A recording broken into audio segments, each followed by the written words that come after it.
Super Sarvana Stores. Left side OMR, right side ECR. நடுவுல உங்க step stone secret plots. Beach Resort Plots, just 24 lakhs onwards. Call 96268 99268. ஓட்டுக்கு காசு, தோழமை கட்சிகள் பிடிக்கிறதுக்கு ஒரு காசு, அரசியலில் கட்சி நடத்துகிற ஒரு வியாபாரம் ஆகிப்போச்சு. பொலிட்டிக்கல் புரோக்கர்ஸ், அரசியல் வியாபாரம், செலவுக்கு ஒரு தொகுதிக்கு 10 கோடி கொடுங்க, 20 கோடி கொடுங்க, 30 கோடி, எப்படியோ 50 கோடி கிடைக்கும். இப்படி தான் இன்றைக்கி அது அரசியல் வியாபாரம். அரசியல் என்பது ஒரு தொழில். எப்படின்னா 3 தேர்தலும் 2 தேர்தலும் வரும். நீங்கள் அதை இன்வெஸ்ட் பண்ணலாம். மாவட்ட செயலாளரோ மந்திரி ஆச்சுன்னா இத்தனை % வந்து கான்ட்ராக்ட், மணல்லேருந்து இவ்வளோ வந்துடும், இதுலேருந்து இவ்வளோ வந்துடும். இப்போ அதே மாதிரி அரசியல்லாம் வேணாம், ஊழலை ஒழித்து விட்டு நேர்மையான அரசியல் பண்ணணும். விஜய் வந்து தாவேக்கா தொடங்கி வந்துட்டு 234 தொகுதி விஜயை பற்றி எனக்கு தெரியாதுங்க. அவன் ஆரம்பத்தில் ஆதரித்தேன். அது வேறு ட்ராக்கில் போகிறதுல அது எனக்கு தெரியாது. காங்கிரஸை விட பாஜக வந்து எல்லா இடத்துலையும் கொடிகள் நாட்டி வளர்ந்துருக்காங்களா இல்லையா? இப்போ திமுகவில் மற்ற தோழமை கட்சி விட அதிகமாக வீரியமான கட்சி பாஜகன்னு ஒத்துக்கிறீங்களா? காங்கிரஸ் கூட வீரியமான கட்சின்னு ஒத்துக்கல. ஸ்ட்ராட்டஜி படி நீங்கள் சொல்கிறபடி பார்த்தா அப்படி ஒரு வெற்றியை வந்து பாஜக அது வரைக்கும் தமிழ்நாடு அரசியல் பதிவு செய்யவே இல்லை. பதிவு செய்ய போன விட்டு வாக்கு வாங்கினாங்கல்ல, எல்லாம் 2ஆம் இடத்துக்குலாம் வந்தாங்கல்ல பார்லிமெண்ட் எலெக்ஷனில். நீங்கள் திமுக ஆதரவு ஊடகமா? நாங்கள் எந்த ஆதரவு ஊடகம் சார், நியூட்ரலான ஒரு ஊடகம். நீங்கள் பேசுகிற பேச்சு பார்த்தா திமுக ஆதரவு ஊடகங்களுக்கு ஒரு மாதம் பணம் கொடுத்தாங்க. அது உண்மைதானா? திமுக வைக்கக்கூடிய திமுக வைக்கக்கூடிய திமுகவுக்கு டிவியில பாருங்க, நெறியாளர் திமுக ஆதரவு நெறியாளர். நாங்க இல்ல நான் பேசுறேன், நீங்க பேசுறீங்க. ஏன்னா இது வரணும், இது வரணும்னா டிவியில போய். இந்த கூட்டணி எந்த நிலவல சார்? எப்படி ஒரு பிரிந்து அதான் சொல்றேங்க, திமுக கூட்டணி தோக்கும். இது தெய்வத்தின் குரல்.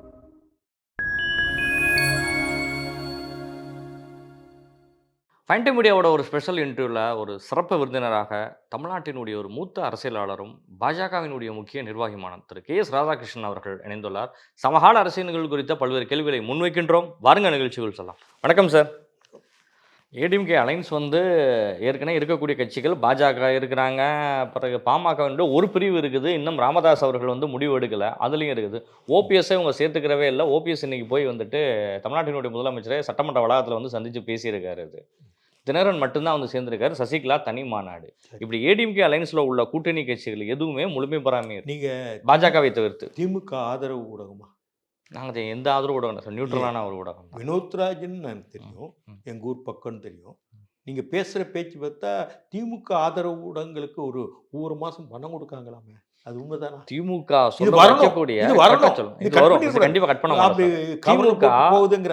திமுக வைக்கக்கூடிய திமுகவுக்கு டிவியில பாருங்க, நெறியாளர் திமுக ஆதரவாளர், நெறியாளர். நாங்க இல்ல நான் பேசுறேன், நீங்க பேசுறீங்க. ஏன்னா இது வரணும், இது வரணும்னா டிவியில போ. நெறியாளர் திமுக ஆதரவாளர், டிவியில நெறியாளர். இது எப்படின்னா, சாயந்தரம் 6 மணிக்கு மார்கழி மாதம் கட்சி நடக்கும் இல்லையா சபாவில், அது மாதிரி ஈவினிங் ஒரு 6:30-7 மணிக்கு கூடுறாங்க. நெறியாளர் அவர் திமுகவுக்கு ஆதரவாளர். சமூக ஆர்வலரா? சமூக ஆர்வலர், சமூக செயல்பாட்டாளர் இவரும் திமுக ஆதரவாளர். இன்னொருத்தர் பத்திரிகையாளர், திமுக ஆதரவாளர். இன்னொருத்தர் திமுகவோ அல்லது காங்கிரஸோ. அதில் இதில் 1, 2, 5 பேர் ஆகிட்டாங்க. ஒருத்தர் பாஜகவை அதிமுக வச்சு பேசுவாங்க. வலதுசாரி ஆதரவாளர், வலதுசாரி அல்லது பாஜக அதிமுக தான், வலதுசாரி கிடையாது. இவங்க தான் இதுதான் நடக்குது. இதை மக்கள் பார்க்குறாங்க. இதில் என்ன நியாயம் இருக்குது? துலாக்கோல் நிலையில் பேசுகிறாங்களா? நியாயங்கள், நேர்மைகள், உண்மைகள் உறங்குகின்றன. தொலைக்காட்சிகளிலும் உறங்குகின்றன, சமூக ஊடகங்களில் உறங்குகின்றன. ஸ்டாலினுடைய மருமகனால் ஃபேக் ஐடிகள் அதிகமாக. ஒரு ஃபாலோவர்ஸ் பார்த்தா என்னை திட்டு போடுவான். ஃபாலோவர்ஸ் எத்தனை பேர்னு பார்த்தா 5 பேர் இருப்பாங்க. இவன் யாரோ ஃபாலோ பண்ணுறன்னா 0ன்னு இருக்கும். இது உண்மையான ட்விட்டரா? ஃபேக் அக்கௌண்ட்ஸ் நிறையா இருக்குது. அப்படியா வரும்போது 5 தான் வேற இவனை ஃபாலோ பண்ணுறாங்க. இவன் ஃபாலோ பண்ணுறாரு யாருன்னே தெரியல, 0. ஆனால் எனக்கு ட்வீட் போடுறான், வக்கனையாக வசனங்கள் போடுறான். அந்த 5 பேர் ஃபாலோவர்னால் எத்தனை நாள், ஒரு வருஷமாக இருப்பான் இல்லையா? ஒரு 100 பேராவது இருப்பாங்க இல்லையா? ஆனால் எனக்கு வக்கனையாக வசனம் போடுறான். அப்படின்னா என்ன? இது ஏற்பாடு தானே? இது புதிய ஏற்பாடு தானே? பழைய ஏற்பாட்டில் எப்படி இருந்தது? நியாயங்கள், நேர்மைகள். புதிய ஏற்பாடு தானே? எப்படியாவது இணையத்தை போய் திட்டணும். முட்டாப்பையில சின்ன பையில என்ன பேசிட்டு இல்ல நீ சமூக வலைதளங்கள்ல வல்கரா அப்படிதான் இருக்கு. வல்கரா இது பல அரசியல் கட்சிகள் வந்து இல்ல, சமூக பல அரசு வலைதளங்கள்ல அப்படி- பாஜக அது செய்யலை எனக்கு தெரிஞ்சவில்லை. இப்போ சமீபமாக நான் போயிருக்கேன் பாஜக. மீதி ஒரு சில கட்சிகள் எனக்கே நான் கண் முன்னாடி பார்த்து செய்யாதங்கன்னு சொல்லியிருக்கேன். நாம் தமிழர் மேல அந்த இல்லை, குற்றச்சாட்டு நான் இருக்கு, அந்த எல்லார் மேலயுமே கட்சியின் இருக்கு. பேர் சொல்லலை. நீங்கள் பார்த்துக்கிடுங்க, அது மக்கள் பார்வைக்கு விட்டு. இப்படியாக இருக்குது. ஓட்டுக்கு காசு, தோழமை கட்சிகள் பிடிக்கிறதுக்கு ஒரு காசு, 200 கோடியோ 300 கோடியோ, அவங்களுக்கு அது ஒரு வியாபாரம். அரசியலில் கட்சி நடத்துகிற ஒரு வியாபாரம் ஆகிப்போச்சு. பொலிட்டிக்கல் புரோக்கர்ஸ், அரசியல் வியாபாரம். ஒரு சின்ன கட்சி பெரிய கட்சியெலாம் இந்த காலத்தில் எனக்கு 2 சீட்டு கொடுங்க, 3 சீட்டு கொடுங்க, செலவுக்கு ஒரு தொகுதிக்கு 10 கோடி கொடுங்க, 20 கோடி கொடுங்க, 30 கோடி, எப்படியோ 50 கோடி கிடைக்கும். ஒரு 10 கோடி செலவுக்கு பண்ணால் 40 கோடி வச்சுக்கலாம். இன்னும் அடுத்த எலெக்ஷன் வரும், அப்போது ஒரே ஆட்ட ஒரு கூட்டணி நாடாளுமன்றத்தில் மாற்றி வரும் இல்லையா, 5 வருஷத்தில் 2 வரும் இல்லை, ஒரு உள்ளாட்சி தலைவர் இருக்குது. இப்படி தான் இன்றைக்கி அது அரசியல் வியாபாரம். இந்த வியாபாரத்தில் என்னை மாதிரி ஆட்கள் இருக்க முடியாது. நான் எல்லாருக்குமே இன்றைக்கி பத்திரங்களை காட்டுறேன், என் பத்திரங்களை காட்டுறேன், நான் விற்ற பத்திரங்களை எடுத்து வச்சுருக்கேன். நான் இனி தேர்தல் நின்னா உங்களுடைய சொத்து கணக்கு என்னன்னு கேட்கும்போது நான் சொல்லுவேன், எனக்கு என் ஒய்ஃபை இறந்துட்டாங்க, இவ்வளோ சொத்து இவ்வளோ நகையில் வச்சுருந்தாங்க, எனக்கு பேங்க்கில் ஒரு நகை இருக்குது, இத்தனை கார் இருக்குது, ப்ரொவைடட், இருப்பினும் நம்பர் 1 இவ்வளோ சொத்துக்களை விற்றுருக்கேன். இது என் அரசியலுக்கு வந்த பிறகு, இந்த சொத்துக்களை விற்ற பிறகு புது சொத்து நான் வாங்கலை அன்னு இதையே நான் பதிவு செய்வேன். இப்படி பதிவு செய்யறதுக்கு யாரா யோகியதை இருக்கா கேட்குறேன். இந்த எம்எல்ஏஸ் எம்பிஸ் எல்லாம் இருக்காங்கல்ல, நான் பதிவு செய்யப்படுறேன் ப்ரொவைடர். அதனால் என் நாமினேஷன் பாவம் ரிஜெக்ட் பண்ணாலும் பரவாயில்ல. அதுக்கு பிறகு நான் ஏதாவது சொத்து வாங்கினா இவ்வளவு ஈசிஆரில் 500 ஏக்கர் விற்று 5 ஏக்கர் விற்றுனா இன்றைக்கி என்ன இது, எத்தனை கோடி? அதை வச்சு ஏதாவது சொத்து வாங்கியிருக்கேனா? அதுக்கு சொத்து வாங்கலாம். நீங்களே உங்களுக்கு அஃபிடவிட் தான் போடுறேன். திருவான்மையூரில் ஒரு வீடு, அண்ணாநகரில் 3 கிரவுண்டு வீடு, பெல்ஸ் ரோடு ஸ்டேடியத்து பக்கத்தில் ஒரு ஸ்ட்ரீட் ஹவுஸ், இவ்வளவும் விற்றுருக்கேன். எவ்வளோ சென்னையில் என்ன இருக்கும்? இதை நான் எழுத போகிறேன், இதை எழுத போகிறேன். இது மாதிரி எல்லாரும் எழுத முடியுமா? நாடாளுமன்ற சட்டமன்றத்துக்கு எழுதுமா? என் சொத்து இவ்வளவு, நகைகள் சொத்துது, என் ஒய்ஃபுக்கு இவ்வளோ சொத்து இருக்குது, என் பிள்ளைக்கு இவ்வளோ இருக்குது, இத்தனை கார் இருக்குது, என் மேலே கிரிமினல் வழக்கு இல்லை, நான் படித்த படிப்பு இதுன்னு சொல்லிட்டு ப்ரொவைடர் நம்பர் 1 ஈசிஆரில் 5 ஏக்கர் விற்றேன், அண்ணா நகரில் 3 கிரவுண்டு வீட்டை விற்றேன், பெல்ஸ் ரோட்டில் ஸ்ட்ரீட் ஹவுஸ் நல்ல வியாபார ஸ்தலமாக இருக்கிற இடத்துல அது விற்றேன், திருவான்மையூரில் ஒரு வீடை விற்றேன் அன்னு நான் எழுத போகிறேன். அது ரிஜெக்ட் ஆனாலும் பரவாயில்ல. ஆனால் அந்த விற்ற பிறகு வேறு ஏதாவது சொத்து வாங்கியிருக்கேனான்னா எழுதியிருப்பேன் இல்லையா, அவ்வளவும் என் அரசியலில் தொலைச்சிருக்கேன். அதான அர்த்தம். என் பேங்க் டெபாசிட்டை பாருங்கள், இவ்வளோ தான் இருக்குது, நான் அதை சேமித்து வைக்கல. இப்படி யாராவது நாமினேஷனில் போட முடியுமா? இன்றைக்கி இருக்க சட்டமன்ற உறுப்பினர் நாடாளுமன்றம் சொல்லுங்கள், அப்படி போடுறதுக்கு ஒரே ஆள் மோடி ஒருத்தர் தான் இருக்கு. உண்மை தானே? பாரத பிரதமர் அது ஸ்டாலின் ஆட முடியுமா?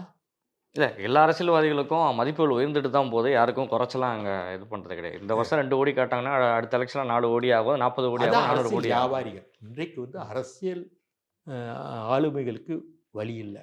அரசியல் வியாபாரி, பொலிட்டிக்கல் புரோக்கர்ஸ், இவங்களுக்கு தான் நிற்குது. அரசியல் என்பது ஒரு தொழில். எப்படின்னா 3 தேர்தலோ 2 தேர்தலோ வரும், நீங்கள் அதில் இன்வெஸ்ட் பண்ணலாம். இன்வெஸ்ட் பண்ணி நீங்கள் எங்கேயா கடன் வாங்கி இன்ட்ரெஸ்ட்டுக்கு வாங்கி தேர்தலுக்கு வாக்குக்கு காசு கொடுத்தாச்சுன்னா அடுத்த ஜெயிச்சிடுறீங்க. அது ஒரு வியாபாரம். 5 வருஷம் ஒரு மாவட்ட செயலாளரோ மந்திரி ஆச்சுன்னா இத்தனை % வந்துடுது உங்களுக்கு. கான்ட்ராக்ட் மணல்லேருந்து இவ்வளோ வந்துருக்கு, இதுலேருந்து இவ்வளோ வந்துடுது. அதுலேருந்து வர தொகையை மேலிடத்துக்கு கொஞ்சம் கொடுக்க வேண்டியிருக்கும். என்னையா இவ்வளோ சம்பாதிச்சிருக்கேன், என்னாச்சு அன்னே மேலிடத்துக்கு உறவுகாரங்க இருப்பாங்க இல்லையா, மகன் மாப்பிள்ளை மருமகன் தம்பி இவங்களாம் இருப்பாங்க இல்லையா. இது ஒரு என்ன சுற்றம் சூழ் குடும்பம் தானே. அதிமுக அதே மாதிரி தான் நடந்தது. இல்லை சொல்கிறேன் சார், நான் திமுகன்னு சொன்னேன். அப்போ அப்படின்னா அதனால தான் நீங்கள் திமுக ஊடகவாதியான்னு கேட்டேன். இல்லை, நான் திமுக அதிமுக அப்படின்னா நீங்கள் திமுகன்னு சொன்னா, திமுகன்னு எதை பேர் இருந்த திமுக, அதே மாதிரி அதிமுகன்னு நீங்கள் சொல்லக்கூடாது. இல்லை, நான் திமுகன்னு சொல்றேன். நீங்க எந்த கட்சியாவும் இருக்கலாம், நானும் சொல்றேன். நீங்களும் எக்ஸ் எந்த கட்சியாவும் இருக்கலாம். அது போன்ற அதிமுகவையும் நம்ம சொல்ல முடியும். எல்லாம் நான் சொல்றேன். சசிகலா அவர்களுக்கு அரசியல் வியாபாரம் சார். இதுல என்ன செய்ய சொல்றேன், இதுல என்ன செய்ய முடியும்? இதில் எங்களை போன்ற ஆட்களுக்கு ஓட்டு காசு கொடுக்க மாட்டேன்னு சொல்லிட்டு நான் நிற்க முடியுமா? இந்த அரசியலில் எம்எல்ஏ எம்பியாக நான் விரும்பலை. இதே எம்பி 2000 கட்டத்தில் ஆகியிருந்தால் நான் விரும்பியிருப்பேன். என்னைக்கு 2001க்கு பிறகு அரசியலில் மோசமாக போச்சு, காசு கொடுக்கறது செய்கிறது, திருமங்கல ஃபார்முலா, அவன் 500 கொடுக்குறது, இவன் 1000 கொடுக்குறது, இடைத்தேர்தலாம் பவுண்டியில் அந்த ஆடுகளை மாடுகளை பூட்டி எடுத்து பூட்டி வச்சு 3 நேரம் சாப்பாடை போட்டு தான் 1000 500 எடுப்போம் 1000 எடுப்போன்னு ஈரோடு இல்லை கிழக்கு தொகுதியில். அப்படின்னா எனக்கு வேண்டாம்யா. இப்போ அதே மாதிரி அரசியல்லாம் வேணாம், ஊழலை ஒழித்து விட்டு நேர்மையான அரசியல் பண்ணணும். விஜய் வந்து தாவேகா தொடங்கி வந்துட்டு 234 தொகுதி விஜய் விஜயை பற்றி எனக்கு தெரியாதுங்க. நான் ஆரம்பத்தில் ஆதரித்தேன். அது வேற ட்ராக்ல போறதுனால அதுலேருந்து பிரிஞ்சுட்டேன். எனக்கு தெரியாது. இப்போ ஒரு 1.5 வருஷம் இருக்கும் எனக்கு அங்கே என்ன நடக்குதுன்னு தெரியாது. இந்த கூட்டணி எந்த நிலவரம் சார் இருக்கு? இப்படி ஒரு பிரிந்து அதான் சொல்றேங்க, திமுக கூட்டணி தோக்கும். இது தெய்வத்தின் குரல். திமுக கூட்டணியை எடுத்துக்கிட்டானா திமுக வாக்கு வங்கி எவ்வளவு? திமுக வாக்கு வங்கி 30-40% கிட்ட இருக்கு சார். 33% 35% திமுக திமுக தோழமை கட்சி கொஞ்சம் தோழமை கட்சி. அதான் திரும்ப திமுக திமுகவுடைய உண்மையான வாக்கு வங்கி. நீங்க திமுக மாதிரி பேசக்கூடாது. திமுக 33% வாக்கு வங்கி இருக்கு சார். 33% வாக்கு வங்கி இருக்கு. 28 வச்சுக்கோ, 28 27. காங்கிரஸ் கட்சி 4 5% இருக்கு. 4 27 28 21 31. சிறுத்தைகளுக்கு அதுக்கு அடுத்த பெரிய கட்சி 2% 33 ரைட்டா? உங்க பெரிய இருக்கார் இல்லையா, அரிஸ்டாட்டில் பேசுவார், கிரேக்கத்தை பேசுவார், ஏதன்ஸ் பேசுவார், ரோம பேசுவார் இல்லையா. வைகோவுக்கு 0.75, சிபிஐக்கு 0.50. எவ்வளோச்சு? 1.25 எவ்வளோச்சு? கூட்டுங்க. 34.24. சிபிஎம்க்கு 1 எவ்வளோச்சு? 35.25. இவங்களுக்கு 0.75. யாருக்கு? பிரேமலதாவுக்கு. இல்லை, வாக்கு சதவீதம் அவங்களுக்கு மாறி மாறி தானே வந்து இருக்கு சார். நீங்க திமுக மாறி திமுகவுக்கு நான் ஏதோ கேவலாம பேசுறேன், நீங்க முந்தாதுங்க. என்ன இது? அது அவ்வளவு இந்த டிவியில போகணும், இல்லைன்னா டிவி காட்டக்கூடாது. என்ன எவ்வளோ ஆச்சு? 36 ஆச்சு. 36 ஆச்சா? வேற எந்த கட்சி வேற போசா? வேற அவ்வளவுதான் கட்சி எல்லாம் டிக்டாக் பெரிய அரசியல். இது 35. தமிழக வாழ்வுரிமை கட்சி இல்லை அதெல்லாம் 35 36 வச்சுக்கோங்க சார். நான் சொல்லலாம். போன ஓட்ட சட்டமன்ற தேர்தலில் ரொம்ப குறைவான வாக்குகளில் அதிமுக ஜெயிச்சது உண்டா? 50 தொகுதிகள். 40 தொகுதிகளுக்கு மேலே. 40 தொகுதி. தினகரனால ஒரு 20 தொகுதியில் ஜெயிச்சது உண்டு. தோற்றம்ல 50 தொகுதி வச்சுக்கோங்க. 50 தொகுதிகள். இப்போ எத்தனை தொகுதி வச்சுருக்காங்க? இப்போ எவ்வளோ தொகுதி வச்சுருக்காங்க? திமுக கைவசம். அதிமுக கையில் ஒரு 60-65 தொகுதி ஜெயிச்சிருக்காங்க. இதில் 50 இருக்கா? 50 இது சேர்த்து எவ்வளோ ஆச்சு? 115 ஆச்சு. 115 ஆச்சு. இது ஒரு பக்கத்தில் வச்சுக்கிடுங்க. போன நாடாளுமன்ற தேர்தலில் பாஜகவுக்கு கிடைச்ச ஓட்டுகள் எத்தனை சார்? 12%. 12% இல்லைன்னு சொல்கிறேன். 7% போடுங்க சார். இப்போ எவ்வளவு? நான் அதிமுகவுக்குள்ள சொன்னேன். எவ்வளோ சொன்னேன் உங்ககிட்ட? 115 சீட்டு சொல்லி 115 சொன்னேன். அதிமுகவுக்கு வாக்கு வங்கி பொறுத்தவரையும் கிட்டத்தட்ட 38%. 38. இத்தனைக்கு அன்றைக்கி தினகரன் இல்லை, சசிகலா இல்லை, ஓ பன்னீர்செல்வம் இல்லை. அவங்க பாஜகவில் இருந்தாங்க. புரியுதா? 35. இவங்க வந்து ஒரு 7ன்னு போய்ங்க. 35 40 42. 42. தினகரன் தமாக, அன்புமணி ராமதாஸ் எல்லாரும் சேர்ந்து 2% வருமா? 2 தான் போடுற. ரொம்ப கம்மியாக போடும். எவ்வளோ ஆச்சு? இல்லை, நீங்கள் சொல்கிற 44% வருது. 43-44% வருது. ஜெயலலிதா காலத்திலே அவ்வளோ வரலையே. ஜெயலலிதா 45 சார். அந்த அளவுக்கு தானே வந்திருக்காங்க. இல்லை, கொஞ்சம் கேளுங்க. நான் இன்னும் முடிக்கல. 40% இருக்கா? இன்னைக்கு என்னாச்சுன்னா திமுக மேலே மக்கள் மத்தியில் அதிர்ச்சி இருக்கு. அது உண்டு தானே. நீங்கள் திமுக காரர் இருந்தாலும் கூட கேட்குறேன். நான் உங்க திமுக காரர் தான் நினைச்சா திமுக காரர் நினைச்சா உங்களுக்கு பேட்டி கொடுக்க. திமுக காரர் நினைச்சா உங்களுக்கு பேட்டி கொடுக்க. நீங்க திமுகவை ஆதரவாகவே பேசுங்க. நான் திமுக எதிர்ப்பு இல்லை கேளுங்க. என்ன சசிகலா என் கூட வர்றாங்களா வரலன்னு சொல்ல முடியாது. கிருஷ்ணசாமி வந்தாலும் வரலாம், வராமல் போனாலும். ஆனால் அவர் திமுகவுக்கு போகலை, விஜய் கூட போகலாம். ஒன்று இருக்கா?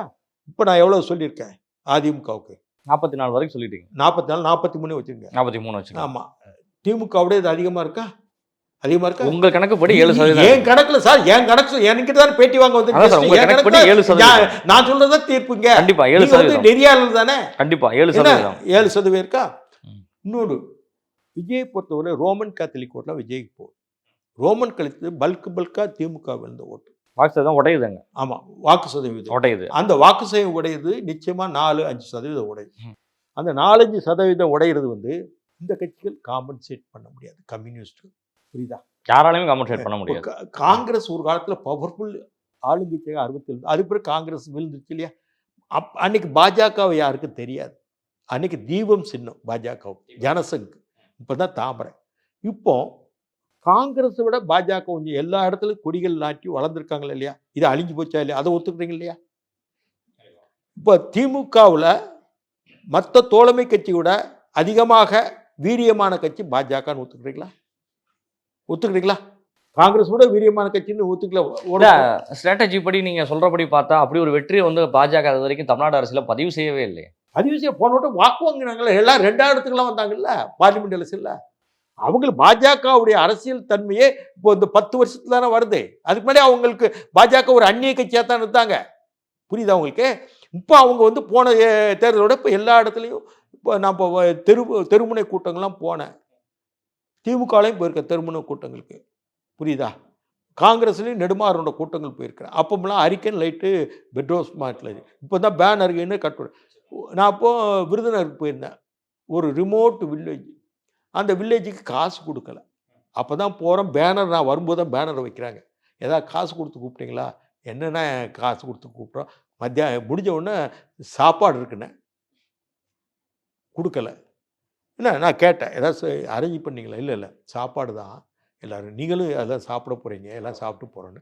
இப்படித்தான் அந்த கூட்டம் நல்லா வந்திருந்தது நான் விருதுநகரில். இப்படியாக இருக்கும் பொழுது வெற்றி வாய்ப்பு வந்து அதிமுக கூட்டணி பக்கம் வரும். 2வது வந்து திமுக என்ற கட்சிக்கு கூட்டணியை வைத்து கொண்டு தான் எப்போது வெற்றி பெற்றிருக்குது. இது சொல்கிற 1967 திமுகவின் அண்ணா உயிரோடு இருக்கும்போது, அண்ணாவின் தலைவர் திமுக, ராஜாஜின் தலைவர் சுதந்திரா, பி ராமமூர்த்தி தலைவர் சிபிஎம் மார்க்சிஸ்ட், அதுக்கு பிறகு மூக்கையா தேவர் ஃபார்வர்ட் பிளாக், மூக்கையா தேவர் ஃபார்வர்ட் பிளாக், பிஎஸ்பி பிரஜா socialist party, SSP சம்யுக்த socialist party, அதே மாதிரி முஸ்லீம் லீக், இஸ்ராயல் சாஹிப்புடைய முஸ்லீம் லீக் பிரியலை. இத்தனை கட்சிகள் சேர்ந்து தான் அன்றைக்கி திமுக வெற்றி பெற்றது. அன்னைக்கு காங்கிரஸ் பிரியலை, காமராஜர் தலைமை, இந்திரா காந்தி தலைமை பிளவுபடலை. 67 ஒரே காலமாட்டு சின்னம்தான் அந்த சின்னம். ராஜாஜிக்கு நட்சத்திர சின்னம், ஃபார்வர்ட் பிளாக்கு இது சிங்க சின்னம். இதில் அன்னைக்கு காங்கிரஸ் தனியாக நின்று இந்த கூட்டணியை விட 1 லட்சம் ஓட்டு அதிகமாக வாங்குறாங்க. ஆனால் காங்கிரஸ் ஆட்சியை பறி கொடுக்குறாங்க. 1 லட்சம் ஓட்டு குறைவாக வாங்கின திமுக வெற்றி பெறுது. ரொம்ப நேரோ மார்ஜினில் வெற்றி பெறுது. இத்தனைக்கும் அன்றைக்கி இந்திய எதிர்ப்பு போராட்டத்தில் மாணவர்கள் பெரிய அளவில் நடந்தது. அதே மாதிரி ரேஷனுக்கு அரிசி கிடைக்கல. அண்ணா என்ன சொன்னார், கோவையிலும் சென்னையிலும் ரூபாய் 1க்கு 1 படி அரிசின்னு சொன்னார். அது செய்யலை, படி அரிசி செய்யலை. அப்படி இருந்தும் அப்படி தான் திமுக தொடர்ந்து வந்து அதிமுகவாவது கூட்டணி இல்லாமல் ஜெயிச்சிருக்கு. திமுக வலுவான கூட்டணியோடு தான் ஜெயிச்சிருக்கு. இன்னைக்குள்ள வலுவான கூட்டணி அன்னைக்கு இருந்த கூட்டணி மாதிரி இந்த கட்சிகள் இல்லை. அதே மாதிரி திமுக மேலே ஆன்டி இன்கம்பன்சி இருக்குது இல்லையா? இப்போ சவுத்தில் இன்ஃபைட்டிங் வேறு இருக்குது. இப்போ நான் ஒரு ஏ, இன்னொரு பி இருக்கிறார். பழைய திமுகவில் நான் எனக்கே தெரியும், நான் வந்து கோவில்பட்டி நிற்க விடாமல் பண்ணுவாங்க. இவர் சீட்டே கொடுக்கக்கூடாது அப்படின்னு சொல்லி யாராவது பஞ்சர் ஓட்டை ஒன்று கொடுப்பாங்க. நான் தப்பாக சொல்லலை, எங்கேயாவது தெருமுனையில் பஞ்சர் ஓட்டு கொடுப்பாங்க, இல்லை மளிகை கடை வச்சுருக்கோன்னு கூப்பிடுவாங்க. இப்படி தான் கொடுப்பாங்க. கலைஞர் என் பேர் எழுதுவார் வேணுமுன்னே இன்சல்ட் பண்ணுறதுக்காக. இப்போ வைகோக்கு இன்சல்ட் பண்ணி ஒரு சுப்பிரமணியன் ஒருத்தர் போட்டாங்க, ஞாபகம் இருக்கா? அப்படி திமுக பண்ணும் இல்லையா? இதுதான் திமுகவுக்கு கிட்ட நேர்மை இருக்காது. ஆனால் ஜெயலலிதா அதிமுகவில் அடிமைகள்னு நீங்கள் சொல்லுவீங்க வெளியே, ஆனால் அவங்களுக்கான டேர்ன் செஞ்சு கொடுத்துருவாங்க. இத்தனை வருஷம் இருக்கு இல்லையா, எனக்கு ஒரு எம்எல்ஏ ஆகிறது எம்பி ஆகிற தகுதி இருக்கு இல்லையா, நாங்கள் உழைப்பும் கொடுத்துருக்கேனா இல்லையா? கொடுக்காம நான் கேட்கல, மற்றவங்களை காட்டிலும் உழைப்பு. அதுதான் திமுகவுடைய பாங்கு. அந்த குடும்பத்துக்கு அடிமையாக இருக்கணும். 2வது குடும்பத்துக்காரங்களுக்கு மருமக ஒய்ஃபு வெளியே இந்துக்களை திட்டிக்கிடுவாங்க. இவங்க ஊராக வந்து கிரீடம் செஞ்சு கொடுப்பாங்க. இந்த சம்பாதிச்ச காய்ச்சி இருக்குல்ல, ஆட்சியில் வந்திருக்கும் இல்லையா மக்கள் காசை, அதுக்கு அது எதுக்கு செய்யறீங்க? அதான் முதல்வர் சொல்லியிருக்காரு, நான் வந்து கும்பிட மாட்டேன். ஏங்க இதெல்லாம் இதெல்லாம் என்னையா பேச்சு பேசுறீங்க? நான் வந்து அவ என் பொண்டாட்டி இல்ல, இந்த டிஆர் பார் சொன்னால, ஏன் 10 கப்பல் வாங்கினேன் இல்லை 2 கப்பல் தான் வாங்கினேன். இது யாரு காசு? யாரை கொடுத்தாங்க? இந்த கம்பெனி யார் கம்பெனி? அது கம்பெனி. இதில் இந்த பேர் போட்டிருக்கு, இது யாரு? என் மகன். என் மகன்கிட்ட வாங்கினேன், கடை வாங்கி போட்டேன். கலைஞர் என்ன சொன்னார்? என்னுடைய மகள் கனிமொழி தாயார் ராஜாத்தி அம்மாள். இப்படி பேசுவாங்க. அப்புறம் என்னங்க இருக்கு சொல்லுங்க? பாலு நேற்று இவ்வளோ பேச போவான்ல அந்த ஆள் கோவத்தில். அவன் தான் பெரிய ஆளுன்னு நினச்சி பேசுவான்ல, வேற யாருமே இல்லைன்னு கோவத்தில் பேசுவாப்புல, அசால்ட்டாக பேசுவாப்புல, திமிரில் பேசுவாப்புல. நான்லாம் ஒரு உங்கள் ஜோலியை பாருங்க, என் ஜோலியை பார்க்குறேன்ட்டேன். இதே மாதிரி துரைமுருகன்னு சொல்லியிருக்கேன், என்னை ஹெல்ப் பண்ணணும். சட்டமன்றத்தில் போகும்போது இல்லைங்க எனக்கு எல்லாம் முடியாதுங்க, எனக்கு வேலை இருக்குன்ட்டேன். இதனால் பலருக்கு நான் கெட்ட பேர் வாங்கியிருக்கேன். நான் என்னைக்கும் மூஞ்சில் அடிச்சிருவேன். உங்களை மதிப்பேன். சாதாரண நாள் செருப்பு போடாமல் வந்தால் மதிப்பேன். நீ திமிரில் என்னை பேசுனா போய் அவன் ஜோலியை பார்த்துன்னு சொல்லுவேன். அதுதான் எனக்கு பலமும் பலவீனமும். அதனால் இப்படிலாம் பேசுகிறாங்க, இதெல்லாம் நியாயங்கிறீங்களா? சொல்ல வேண்டியதானே? ஐயா 2 கப்பல் வாங்கினேன், என் மாங்கிட்ட கடை வாங்கினேன். ஓம் பணமும் அவர் பணம் ஒன்று தானே, எடுத்துக்கிட வேண்டியதானே? அது என்ன கடை வாங்கின மகன்கிட்ட? இது யாருன்னு தெரியாது. பிறகு கேட்டால் இது ஆமாம் என் மகன் தான் அவன். ஆமாம். என்ன சார் இதெல்லாம் கோர்ட்டில் என்ன இல்லை நாடகம் நடத்துறீங்களா? Are you acting? இதுதான் ஆக்ட் பண்ணுறது. பம்மாத்து வைக்கிற திமுக. நான் இங்கே இருந்தவன். இவங்களை செந்தில் பாலாஜி, ஏவா வேலு, ரகுபதி, இன்னும் யார் இருக்காங்க? செல்வ கணபதி, இன்னும் யார் இருக்காங்க? KKSR Ramachandran, K.N.. நேரு இங்க இருக்காரு சார், திமுக காரு சார். ஆஸ்டின், அவன் இவன் ஒரு 10-15 வருடம் இங்கே மணியம் பண்ணிட்டு இருக்காங்க இல்லையா? சத்திரத்தின் இன்சார்ஜும் பாங்க. சத்திரத்தில் வந்து கல்யாணம் நடக்கும். சேகர் பாபு இவங்க தான் திமுகவை நடத்துறாங்க. கே.என். நேருக்கு அந்த மரியாதை இருக்கா? யார் இன்னைக்கு பத்திரிகையாளர் சந்திக்கிறது? ஏன் சார் ஒண்ணு நான் வாக் அவுட் பண்ணி நீங்க திமுக கார மாதிரி கேட்டா நான் இருக்கல. நீங்க போய் நேரா போய் அவர் டிஆர் பாலுகிட்ட இன்டர்வியூ எடுங்க. என்கிட்ட இப்படித்தான் வரும். நீங்க நெறியாளர் கேட்கறதுக்கு தான் பதில் சொல்லுங்க. கண்டிப்பா நான் சொல்றதா நீங்க கேட்கணும். ஐ கெஸ்ட். ஆர்டிகல் தினமணி கெஸ்ட் எழுதுனா அவர் தான் எழுதுவாரு. தினமணி ஆசிரியரோட கருத்து இல்லை, என் கருத்தை கேட்குறீங்க, அது மக்கள் பதில் சொல்லட்டும். அதுக்கு நீங்க இடையூறு பண்ணக்கூடாது. கேள்வி கேட்க வேண்டியதான் உங்க பொறுப்பு. யார்? ரகுபதி தான் பத்திரிகையாளர் சந்திக்காரு, ஏன் நேர் சந்திக்க கூடாது? ரகுபதி யாரு? அதிமுகவில் ஆர்.எம். வீரப்பனும் திருநாவுக்கரசும் புதுக்கோட்டை மாவட்ட முகமாக இருந்தாங்க. இந்த 2 பேருக்கும் ஜெயலலிதா கொடுக்கக்கூடாதுன்னு நினைக்கிறாங்க நம்ம யார். அப்போ புதுசாக அந்த புதுக்கோட்டை கோர்ட்டில் மேஜிஸ்ட்ரேட் ப்ராக்டிஸ் பண்ணுற வக்கீல் நகரத்தார் சமுதாயம்னு அழைச்சிட்டு வர்றாங்க. இவருக்கு மந்திரி சபையில் இடம் கொடுக்குறாங்க. ஏன் இதே வந்து அவர் அரசு சாரில் பதில் சொல்கிறாரு, ஏன் நேரு சொல்லக்கூடாதா? இல்லை துரைமுருகன் சொல்லக்கூடாதா? இல்லை கேட்குறேன். என்னன்னு நினச்சிட்டு இருக்கேன். அதிமுகலேருந்து வந்தால் உங்களுக்கு முக்கியம், உங்களை ஆண்டாண்டுகள் கஷ்டப்பட்டா முக்கியம் இல்லை. எவ்வளோ பேர் திமுகவுக்கு எமர்ஜென்சியில் உள்ளே போய் திமுகவுக்கு அடிபட்டு செஞ்சு 15 வருஷம் ஆட்சி இல்லாமல் எவ்வளோ வந்திருக்கிறாங்க. சட்டத்துறை அமைச்சருங்கிறதுனால அவர் கொடுக்கறதா? சார் சட்டத்துறை அமைச்சருக்கும் இந்த எங்கள் ஊரில் தண்ணி வரல, சாராய சாவு சேர்த்து, அது என்ன சார்? சட்டத்துறை அமைச்சர் எல்லாமே தெரியுமா சார்? என்ன பேசுறீங்க? யார் சார் பொதுச் செயலாளர் இருக்காங்க? துரைமுருகன் தானே சார்? ஏன் அவர் பேசுறாரு சார்? அவர் வேலூர் இருந்தாலும் கூட ப்ரெஸ் வரும்ல. சென்னையில் இல்லைன்னு சொல்ல முடியாது. வேலூர் இருந்தாலும் எல்லாம் இன்னைக்கு வச்சிருக்கீங்களா? அவர் மருத்துவமனை அனுமதிக்கப்பட்டிருக்காரு. அதுக்கு முன்னாடியே சார் சார் என்ன கேள்வி கேட்குறீங்க? ஒன்று நேர்மையான பத்திரிகையாளர் இருக்க. இப்போ ஆங்கில ஹிண்டு எப்படி இருக்கு? தமிழ் முரசொலின்னு ஆங்கில பதிப்பு. நான் நேராக சொல்றேன். ஹிந்து ராம ஒரு நாள் மதிச்சிட்டேன், நாங்கெல்லாம் மதிச்சோம் ஹிந்து ராம. இவரோட உட்கார்ந்து சரிசமா அவர் பல விஷயங்கள் பேசுவார். இலங்கை தமிழ் பிரச்சனைக்கு பிறகு ஹிந்து ராமனை மதிக்கிறதே விட்டேன். டெய்லி மார்னிங் போயிட்டு ஸ்டாலின் நடக்கிற வீடியோ எடுத்துட்டு இருக்காரு சார் டெலிஃபோனில். என்ன சார் இதெல்லாம்? இன்னைக்கு ஒரு அறிக்கை கொடுத்துருக்காரு. என்ன தறி கொடுத்து? தேமுதிக வந்தது வந்து ஒரு பெரிய ஒரு வரவேற்பான சார். அவர் வந்து வட்டச்சிலாளர் சார், ஹிந்து ராம் மாதிரி தான் ஆக்ட் பண்ணுறாரு. நான் பெருசாக எடுத்துக்கல, மதிக்கிறதே கிடையாது. நான் மதிக்கிறதே கிடையாது. இதுதான் பத்திரிக்கையாளர். பத்திரிக்கையாளரும் சரியில்லை, எல்லா பத்திரிக்கையாளரும் சொல்ல பத்திரிக்கையாளரும் சரியில்லை, ஆட்சியில் இருக்கவும் சரியில்லை. அந்த ஆட்சியில் தப்பு பண்ணுறவங்கள மூடி மறைக்க இந்த பத்திரிக்கையாளர் அவங்களுடைய ஆட்கள். இவங்களும் திமுக நிர்வாகி மாதிரி தான் இருக்காங்க பத்திரிக்கையாளர். நான் எல்லா பத்திரிக்கையாளரும் சொல்லவில்லை, கவனிக்கணும். இப்படி தான் நாடு எங்கே போகும்? ஆளுங்கட்சி தப்ப நீங்கள் எழுத வேண்டிய ஆட்கள் எடிட்டோரில் எழுத வேண்டிய விளம்பரம் வருது.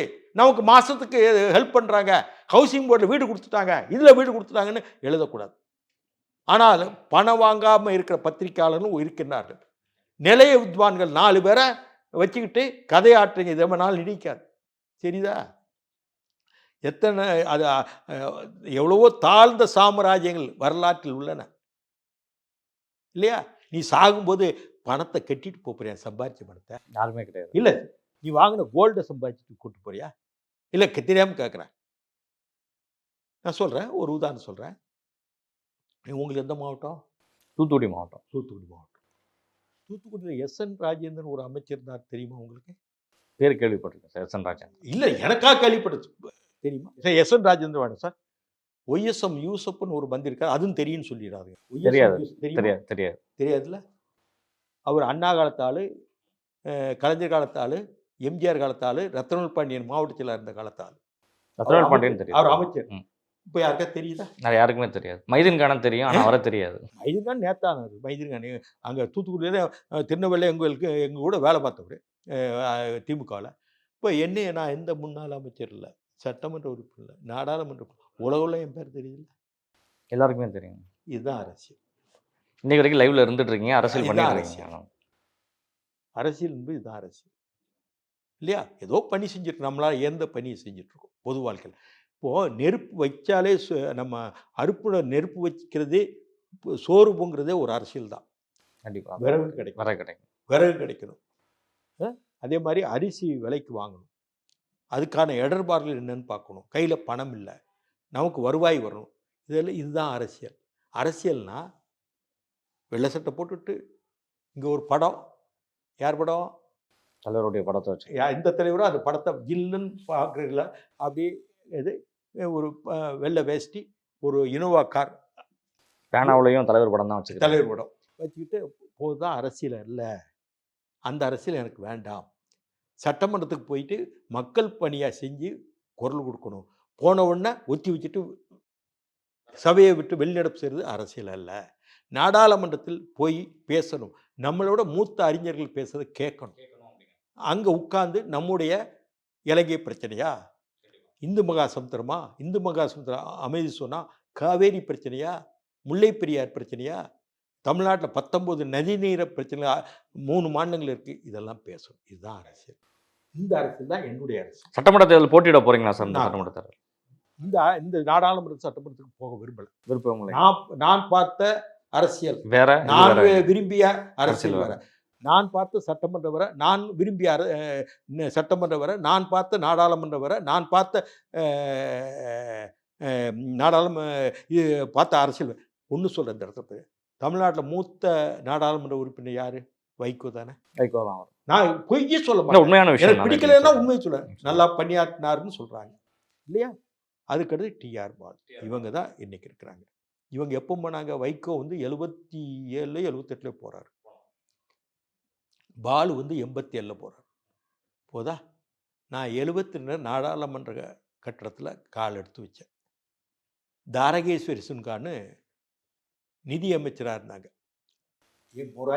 மொராஜி தேசாயுடைய அரசாங்கத்தில். பீகார் லேடி, ரொம்ப அழகாக இருப்பாங்க. அதே மாதிரி ராஜ்மாதா ஜெயப்பூர், இவங்க 2 பேரை கண்ட இந்திராவுக்கு பிடிக்காது. பாபு வெட்டிக்கிட்டு இங்கிலீஷில் பேசுவாங்க. தமிழ்நாட்டுக்கு வந்தால் அப்போ சென்னை மாகாணம், தமிழ்நாடு மாறிடுச்சு. தமிழ்நாடு மாறி. அப்போ அந்த அம்மா ஏர்போர்ட்டில் அப்போல்லாம் நான் ஏர்போர்ட்டுக்கு பஸ்ஸில் தான் போவேன். மீனம்பாக்கத்துக்கு ஆட்டோட காஸ்ட்லி. நான் மாணவர் பருவத்தில் இல்லை போவேன், இறங்கிட்டு ஏர்போர்ட்டில் போய் 1 மணி நேரம் காத்து கிடப்பேன். எவ்வளோ பைசா இருக்குது பக்கத்தில், பஸ்ஸுக்கு பாஸ் இருக்குது, மாணவர் பாஸு, அது போய் எவ்வளோ இருக்குது? 50 பைசா 25 பைசா வரும், இதெல்லாம் இருக்குது. இந்த 25 பைசாலாம் 15 பைசா டீ சாப்பிட்டுக்கலாம். அந்த அம்மா வர்றதுக்கு 1 மணி நேரம் ஆகும். அந்த அம்மா வந்த பிறகு இறங்கி அந்த அம்மாவுக்கு அப்போ டேக்ஸி பிடிப்போம், கருப்பு மஞ்சள் டேக்ஸி, மேலே கேரியர் இருக்கும். அந்த அம்மாவை பிடிச்சிட்டு அந்த அம்மாவை கொண்டு வந்து அசோக் ஹோட்டல், எக்மோர் அசோக் ஹோட்டல் இன்னும் இருக்குது, அசோக் ஹோட்டல் அங்கே தங்குவாங்க. கூடயே இருப்பேன். கூடயே இருந்துட்டு அந்த அம்மாவோட திருப்பதி போகிறது, கன்னியாகுமரி போகிறது ட்ரெயினில், இப்படி போனேன். அந்த அம்மா என்னை சொந்த பையன் மாதிரியே வச்சுக்குவாங்க. சாவன காங்கிரஸ், காமராஜோட சாவன காங்கிரஸ். ஆனால் சாவன காங்கிரஸ் இல்லை. டெல்லிக்கு போகும்போது என்னை முதல்ல பார்லிமெண்ட்டுக்கு கூப்பிட்டு போனாங்க. 73ன்னு நினைக்கிறேன், 72, 73. அப்போ அரசியலுக்கு 72 வந்தவன். என்கிட்ட அந்த அம்மா சொன்னது, தாரகேசர் சொன்னால் எல்லாருக்கும் தெரியும். நேருக்கு தெரியும், இந்திரா காந்திக்கு தெரியும், அந்த காலத்து தலைவர்கள் அத்தனை பேருக்கு தெரியும், கலைஞருக்கும் தெரியும், அண்ணாவுக்கும் தெரியும், எல்லாருக்கும். அவ்வளோ பாப்புலர் லீடர். அவங்க பேசுகிறாங்கன்னா நாடாளுமன்றம், லோக்சபா அமைதி மண்டலம் ஆயிரும். அப்படி ஆங்கிலத்தில் பேசுவாங்க, ஹிந்திலையும் பேசுவாங்க. கடற்கரையில் ஒரு கூட்டத்தில் வந்து பேசுனாங்க, சென்னை கடற்கரையில் காமராஜரை கைதட்டார். என்ன அந்த அம்மா என்னை கூட்டு போனாங்க. அந்த அம்மா பாஸ். அப்போம்லாம் இந்த செக்யூரிட்டிலாம் கிடையாது, இந்த யார் வேணால் போகலாம்.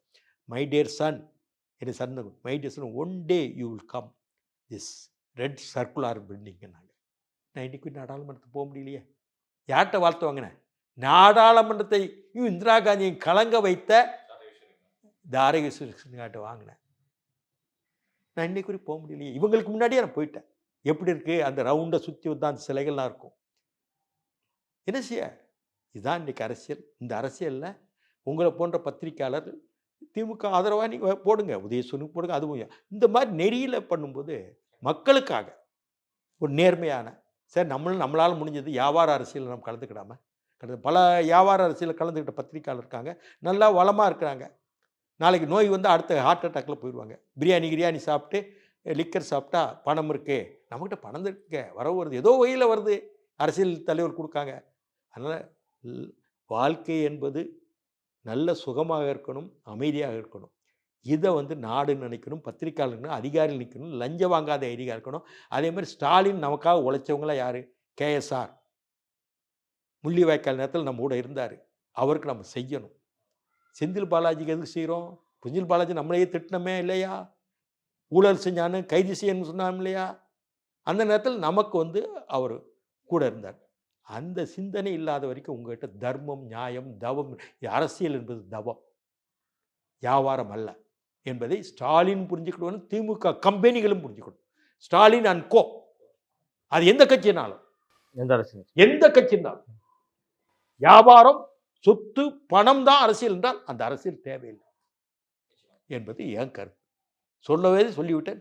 அது அவங்க யார் பிரேமலதாவா, அது அவங்க கட்சி, குடும்ப கட்சி, மருமக அவங்க ஒரு நடத்திக்கலாம், அவங்க விருப்பம் தான். இன்றைக்கி திட்டுவாங்க, இன்றைக்கி திமுகவோட அண்ணன் ஸ்டாலினும்பாங்க, அண்ணன் நேற்று வரைக்கும் ஸ்டாலினும்பாங்க, இந்த ஸ்டாலின் ஊழல்வாதிம்பாங்க, இன்றைக்கி அண்ணன் ஸ்டாலினும்பாங்க, அவ்வளோதான். நேற்று வரைக்கும் வைகோ என்ன சொன்னார்?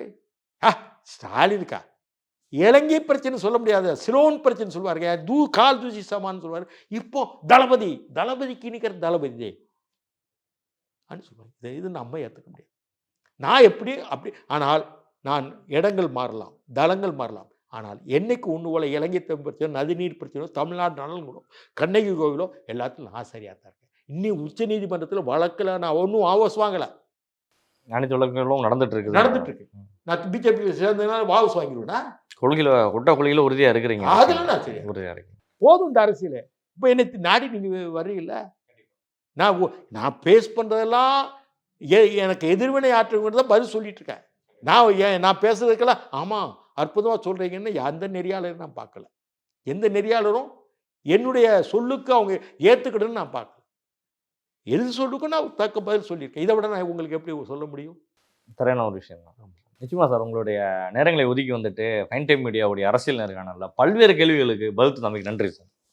நன்றி.